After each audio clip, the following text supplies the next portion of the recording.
এই দেখেন আমার কবুতরের এই বাচ্চাটা এখন বড় হয়ে গেছে। ওকে আলাদা একটা খাঁচায় রেখেছি। ওর মা বাবা আবার ডিম দিয়েছে আর সেই খাঁচায় ডিমে তা দিচ্ছে, তাই ওকে আলাদা করে সরিয়ে রেখেছি। আর এত শীত পড়েছে কি বলবো আপুরা, এই শীতে আমার কবুতরগুলা আমার পাখিগুলোর খুব কষ্ট হচ্ছে, তাই আমি ওদেরকে সুন্দর করে ঢেকে রেখেছি আর আপনাদের সাথেও একটু শেয়ার করছি। এই তো দেখেন কোয়েল পাখিগুলোকেও ঢেকে রেখেছিলাম সকালবেলা, ঢেকে রেখেছিলাম এই চাদরটা দিয়ে, তো সেটা আমি সরিয়ে নিলাম। এই যে সবগুলো কোয়েল পাখি আপনাদের সাথে শেয়ার করছি, আলাদা আলাদা খাঁচায় রেখেছিলাম। এগুলো পুরনো কোয়েল পাখি থেকে দুইটা রয়েছে।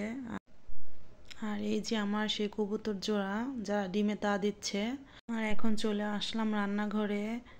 তো এক পাশে চুলায় আমি এই যে চার পানি বসিয়ে দিয়েছি চায়ের জন্য, আর এক পাশে এই যে দেখেন আমি একটু আটার মধ্যে একটা ডিম দিয়ে মুদাসিরের জন্য একটা গোলা রুটি বানিয়ে নিব।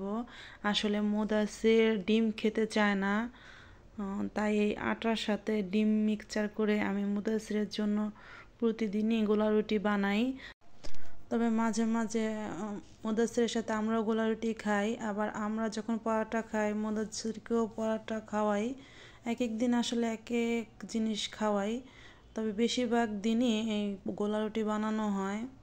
গোলা রুটি বানাতে শর্টকাট, আর তাছাড়া মুদাসিরের পছন্দ।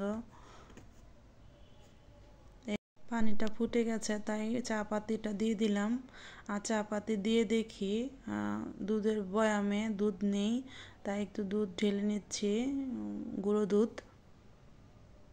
আসসালামু আলাইকুম everyone, welcome to Mudasir mom lifestyle blog থেকে আমি হেনা প্রতিদিনের মতো একটা নতুন ভিডিও নিয়ে হাজির হয়েছি। আমার ভাইয়া ও আপুরা, ছোট্ট ছোট্ট সোনামণিরা, আঙ্কেল আন্টিরা, আপনারা সবাই কেমন আছেন? আশা করি সবাই ভালো আছেন, আমরাও আলহামদুলিল্লাহ ভালো আছি। এই তো দেখেন সকালে চা গুলিয়ে নিলাম, গোলা রুটি বানিয়ে নিলাম। আমরা চা বিস্কিট খাবো আর মুদাসিরকে গোলা রুটি বানিয়ে দিলাম, সে গোলা রুটি খাবে। ডিম পোচ করে দিব, যদিও সে ডিম পোচ খেতে চায় না। গোলা রুটির সাথে আমি ডিম দিয়ে দিয়েছি। আর এই যে এখন 11টা বাজে, দুপুরের জন্য রান্না করতে চলে আসলাম। এই যে ভাত বসিয়ে দিয়েছি, আজকে রান্না করব চিংড়ি মাছ ভুনা আর ভাত।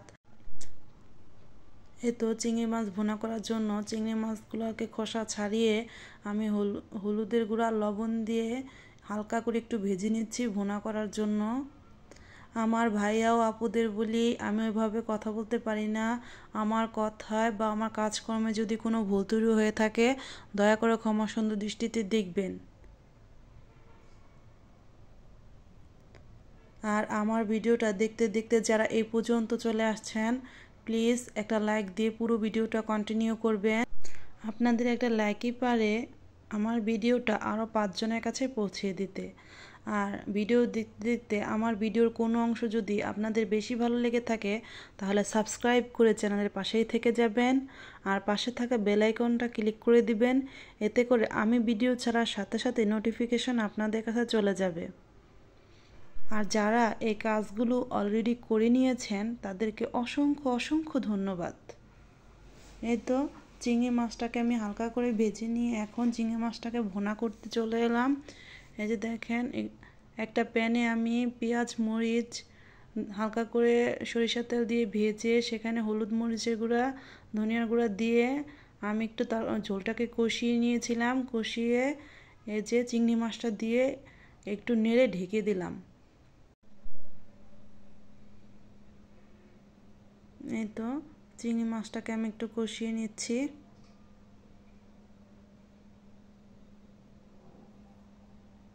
আসলে এই উপরে ঢাকনাটা এই হাঁড়িটার না, তাই এটা উঠছিল না।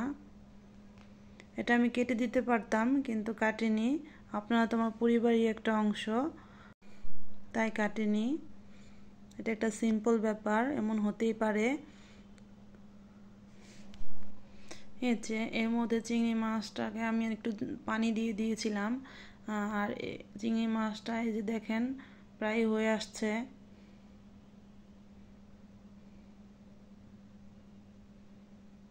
এই তো চিংড়ি মাছটা ভুনা হয়ে গেছে। তবে খোসা ছাড়ানো চিংড়ি মাছ দেখতেও তো ভালো দেখা যায় না, খেতে অনেক সুস্বাদু হয়। আর এই যে বিকেলবেলা মুদাসিরের বাবাকে বলছিলাম হালিম নিয়ে আসতে, তো সে হালিম নিয়ে আসছে, তাই আমি শুধু একটু হালিম খেয়ে নিয়েছি।